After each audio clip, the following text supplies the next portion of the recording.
Europe world का second smallest continent है। Earth surface का 2% हिस्सा यूरोप कवर करता है और यहाँ दुनिया की 10% पॉपुलेशन रहती है। Economically strong countries, excellent work opportunities और कंफर्टेबल लाइफस्टाइल के लिए पूरी दुनिया इस छोटे से कॉन्टिनेंट की तरफ अट्रैक्ट होती है। पर क्या सिचुएशन हमेशा से ऐसी ही थी? नहीं। बीते सैकड़ों सालों में यूरोपियन कंट्रीज ने कई रेवोल्यूशंस एक्सपीरियंस किए, जिनसे यूरोप वो बना जो आज हमें दिखाई देता है। लेकिन आज हम यूरोप की बात क्यों कर रहे हैं? Hello and welcome to mind Wars.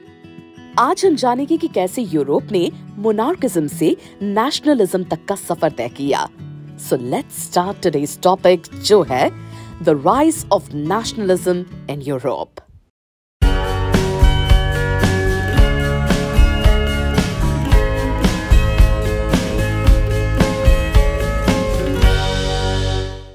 Friends, एक ऑस्ट्रियन चांसलर मेटरनिक ने यूरोप के बारे में एक बहुत ही स्ट्रॉन्ग स्टेटमेंट दिया था। ये स्टेटमेंट था, if France is sneezing, the rest of Europe catches cold. इसका मतलब ये है कि फ्रांस में होने वाली किसी भी एक्टिविटी का सीधा असर पूरे यूरोप पर पड़ता है।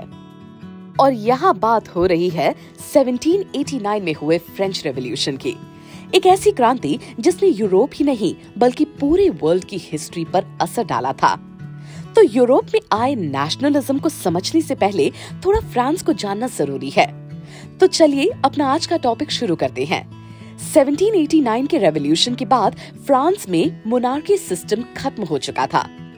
सॉवरेनिटी, ये डिसीजन मेकिंग पावर अब राजा के पास नहीं, प्रजा के पास आ गई थी। ये कहना गलत नहीं होगा कि फ्रेंच लोगों के बीच में भाईचारे और राष्ट्रवाद यानी नेशनलिज्म की भावना फ्रेंच रेवोल्यूशन के बाद से ही पनपना शुरू हुई थी।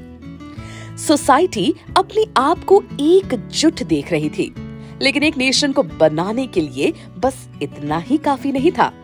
लोगों में कलेक्टिव आइडेंटिटी की फीलिंग को भी डेवलप करने की जरूरत थी। तो सवाल ये उठता है कि इस कलेक्टिव आइडेंटिटी को कैसे डेवलप किया गया और आइडिया ऑफ नेशन कैसे बिल्ड हुआ। इस कलेक्टिव आइडेंटिटी को डेवलप करने के लिए कई स्टेप्स उठाए गए। सबसे पहले ला पट्री और ला किटोइन के आइडिया को स्प्रेड किया गया। ला पट्री का मतलब होता है द फादरलैंड, यानी जैसे भारत को हम अपनी माता मानते हैं, ठीक उसी तरह फ्रांस को फादरलैंड कहा गया, ताकि फ्रांस के सभी नागरिक फ्रांस को फादरली फिगर की तरह रिस्पेक्ट करें।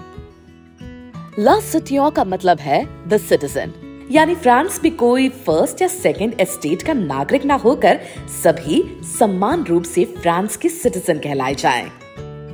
इन आइडियाज ने फ्रेंच सोसाइटी में यूनिटी की उस भावना को डेवलप करने की पहल की जहां सभी के पास कॉन्स्टिट्यूशन के तहत इक्वल राइट्स हो। न्यू ट्राई कलर फ्लैग को इंट्रोड्यूस किया गया। एस्टेट जनरल को रिप्लेस करके नेशनल असेंबली बना दी गई, जिसमें सभी एस्टेट्स के लोग पार्टिसिपेट करते हैं। सेंट्रलाइज्ड एडमिनिस्ट्रेटिव सिस्टम बनाया गया, जिसमें सभी सिटीजन्स के लिए यूनिफॉर्म लॉज बने। रीजनल डायलेक्ट्स को डिस्करेज करके फ्रेंच को नेशनल लैंग्वेज डिक्लेयर कर दिया गया। इस तरह से पूरे फ्रांस में राष्ट्रवाद अपनी जड़ें मजबूत कर रहा था और अब रेवोल्यूशनरीज इसको पूरे यूरोप में स्प्रेड करना चाहते थे। पर ये कैसे हुआ होगा? तो आपको बता दें कि इसमें सबसे बड़ा हाथ था नेपोलियन का।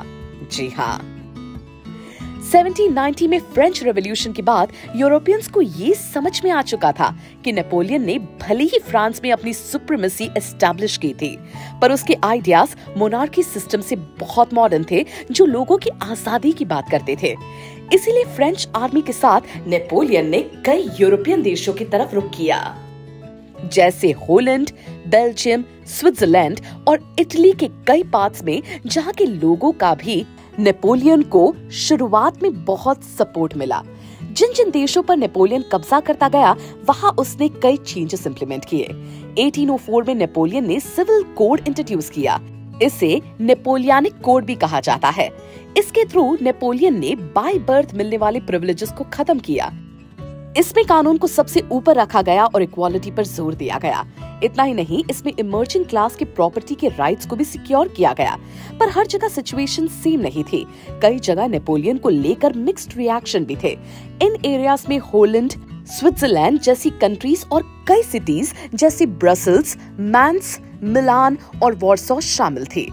जिस इनिशियल एंथुसियाज्म के साथ इन कंट्रीज और सिटीज ने नेपोलियन को वेलकम किया था, वो धीरे धीरे खत्म होने लगा और लोगों को समझ में आने लगा कि सब कुछ सही नहीं है। उन्हें रियलाइज हो गया था कि नेपोलियन के आने से उनकी पॉलिटिकल फ्रीडम खत्म हो गई थी और एक तरह से अब वो फ्रांस के गुलाम बन चुके थे। ऐसा इसीलिए था कि इन एक्वायर्ड एरियाज में टैक्स बढ़ा दिया गया था। नेपोलियन के कोई भी अगेंस्ट ना जा सके, इसीलिए सेंसरशिप इम्पोज कर दिया गया था, वगैरह वगैरह। लेकिन अब सवाल ये उठता है कि अगर लोग नेपोलियन को भी रिजेक्ट कर रहे थे, तो यूरोप में नेशनलिज्म को कैसे एस्टैब्लिश किया गया? अरे, कहानी अभी खत्म नहीं हुई है दोस्तों। नेपोलियन के आने के बाद से यूरोप में न्यू मिडिल क्लास इमर्ज हो रहा था, जो एरिस्टोक्रेसी के अगेंस्ट था। ये क्लास उन पेजेंट से मिलकर बना था जिन्होंने इंडस्ट्रीज में काम करते हुए काफी वेल्थ जमा कर ली थी। ये लोग मोनार्की को तो हटाना चाहते थे, पर नेशन स्टेट का आइडिया अभी भी यूरोप में डेवलप नहीं हुआ था। 1815 में नेपोलियन के फॉल के बाद इसे मिडिल क्लास ने सबसे पहले नेशन स्टेट्स की बात की और लिबरल नेशनलिज्म के आइडिया पर काम किया। इस लिबरलिज्म के आइडिया को पॉलिटिकल और इकोनॉमिक दोनों ही स्फीयर्स में लाने की बात कही गई। पॉलिटिकल लिबरलिज्म के अंडर में जनता के कंसेंट से गवर्नमेंट बनाने, क्लरिकल प्रिविलेजेस को खत्म करने, पार्लियामेंट के थ्रू कॉन्स्टिट्यूशन और गवर्नमेंट रिप्रेजेंटेटिव्स को सिलेक्ट करने और इंडिविजुअल्स को प्राइवेट प्रॉपर्टी पोजेस करने के आइडिया पर काम किया गया। पर लिबरलिज्म के आइडिया में भी कमियां थी। ये उन्हीं लोगों को फेवर करते थे जिसके पास प्रॉपर्टी थी। ये बात तो आजादी और इक्वालिटी की करते थे, पर इसमें विमेन को इंक्लूड नहीं किया जाता था। फॉर एग्जाम्पल, इनकी आइडियोलॉजी में विमेन को वोट देने का राइट नहीं था। इकोनॉमिकली भी लिबरलिज्म के आइडिया के थ्रू मिडिल क्लास ने फ्रीडम ऑफ मार्केट की डिमांड की थी। वो चाहते थे कि उन्हें काम करने की सभी फैसिलिटीज दी जाए और रोक टोक को खत्म किया जाए। स्ट्रीट इम्पोज रिस्ट्रिक्शंस यानी टैक्सेस को खत्म करके गुड्स को फ्रीली मूव करने की आजादी मिले और फाइनली यूनिफाइड इकोनॉमिक टेरिटरी को डेवलप किया जाए। इस तरह से लिबरलिज्म यूनिटी ऑफ नेशन से डायरेक्ट कनेक्ट हो रहा था। और इसी तरह यूरोप में नेशनलिज्म नेशन स्टेट्स को एस्टैब्लिश करने का जरिया माना जा रहा था। इसका सबसे अच्छा एग्जाम्पल प्रशिया में देखने को मिला था, जहां लिबरलिज्म को फॉलो करते हुए 1834 में कस्टम यूनियन का फॉर्मेशन किया गया। इसे ज़ोल्वरीन भी कहते हैं। इस यूनियन में कई जर्मन स्टेट्स को मिलाकर एक सिंगल टेरिटरी बना दी गई। ज़ोल्वरीन में टैरिफ बैरियर्स को अबॉलिश कर दिया गया। इन डिफरेंट स्टेट्स ने उस टाइम पर 32 डिफरेंट टाइप की करेंसीज चलती थी, जिससे ट्रेडर्स को डील करने में काफी मुश्किल होती थी। ज़ोल्वरीन बनने के बाद यहाँ बस 2 टाइप की करेंसीज को ही सर्कुलेशन में रखा गया, पर ये 1834 में आकर हुआ। एक्चुअली 1815 में नेपोलियन के फॉल के बाद सिचुएशन कुछ और ही थी। फ्रेंच रेवोल्यूशन के बाद यानी 1789 से 1815 तक पूरे यूरोप में लिबरलिज्म और नेशनलिज्म की आइडियोलॉजी को बड़ी स्ट्रांगली प्रिवेल किया गया। पर रियलिटी में इस टाइम यहाँ पावर में आ गए थे न्यू कॉन्जर्वेटिव्स।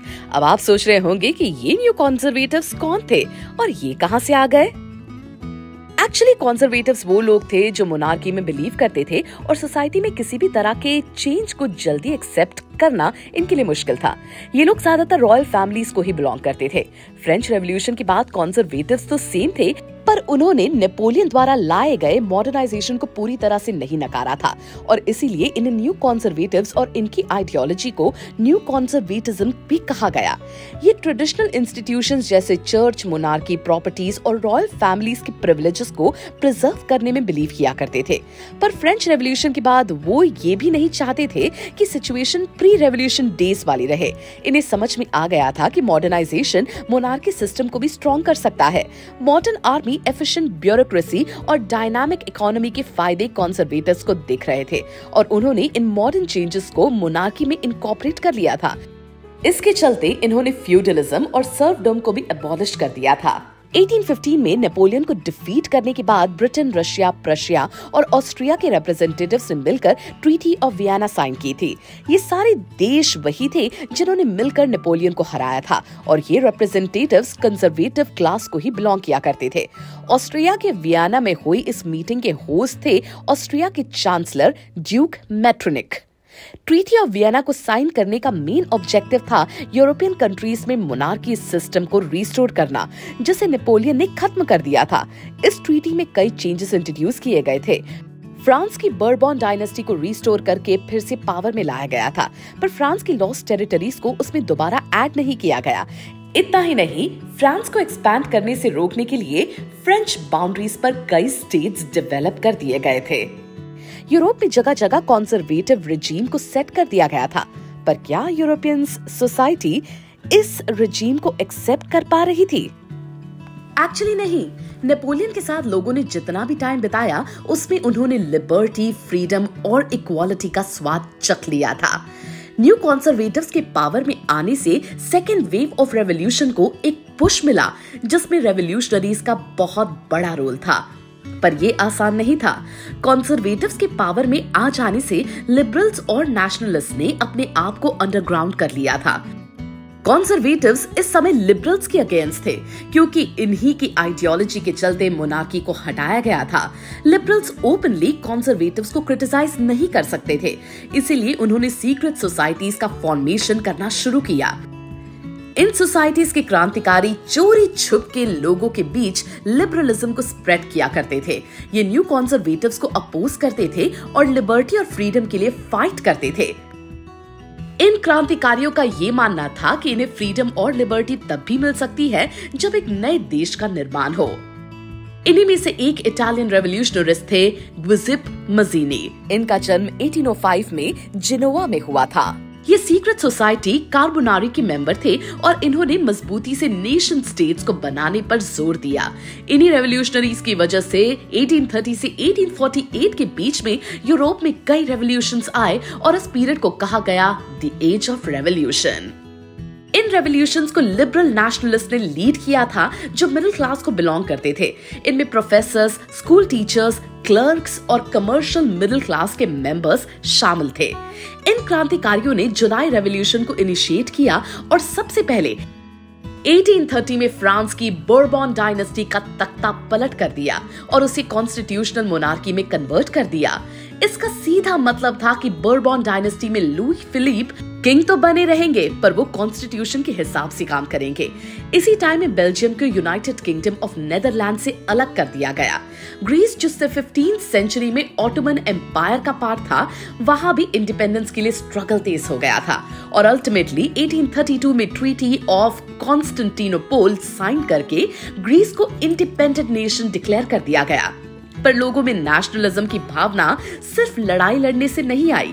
इस फीलिंग को डेवलप करने के लिए भी कई काम किए जा रहे थे, जिसमें कल्चर ने बड़ा इंपॉर्टेंट रोल प्ले किया था। आर्ट, म्यूजिक, पोइट्री और स्टोरीज के माध्यम से यूरोपियंस में नेशनलिस्ट फीलिंग को डेवलप किया गया। लैंग्वेज के जरिए भी लोगों में देशभक्ति के सेंटिमेंट्स को खूब बढ़ाया गया। मेन, विमेन सभी रेवोल्यूशन का हिस्सा बन गए और पार्लियामेंट्री प्रिंसिपल्स पर यूरोप के अलग अलग देशों में नेशन स्टेट्स बनाने की डिमांड करने लगे। मोनार्क्स ये बात भी समझ चुके थे कि रेवोल्यूशन को रोका नहीं जा सकता है, इसीलिए उन्होंने रेवोल्यूशनरीज को शांत रखने के लिए उनकी कुछ डिमांड्स मान ली। 1948 में ऑटोक्रेटिक मोनार्की ने सेंट्रल और ईस्टर्न यूरोप में सर्फडम और बाउंडेड लेबर को खत्म कर दिया। भले ही जर्मन असेंबली फेल हो चुकी थी, पर मोनार्क्स को नेशन स्टेट्स यानी राष्ट्र बनाने के बेनिफिट्स दिख रहे थे और इसीलिए इटली और जर्मनी इस काम को अंजाम देने के लिए एक हो गए और मिलिट्री की मदद से इन दोनों एम्पायर्स को यूनिफाइड करने का काम शुरू हुआ।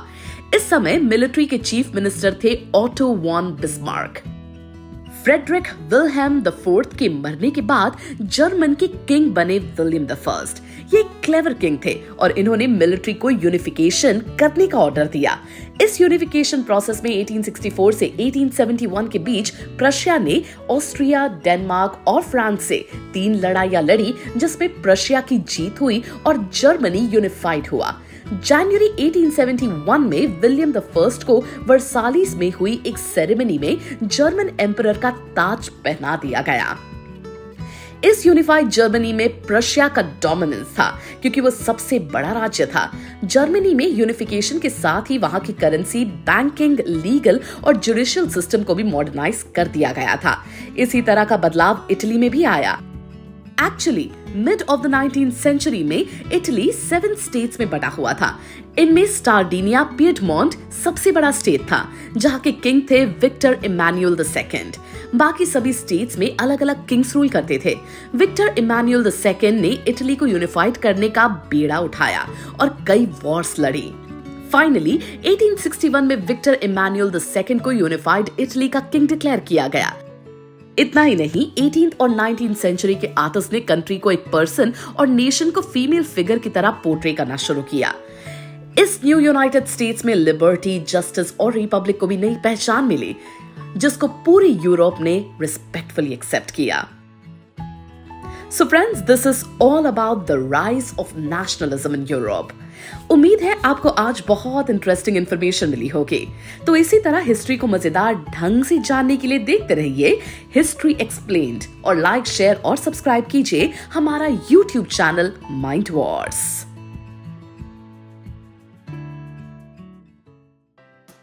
जल्दी से प्ले स्टोर पर जाकर माइंड वॉर्स का नया ऐप डाउनलोड कीजिए।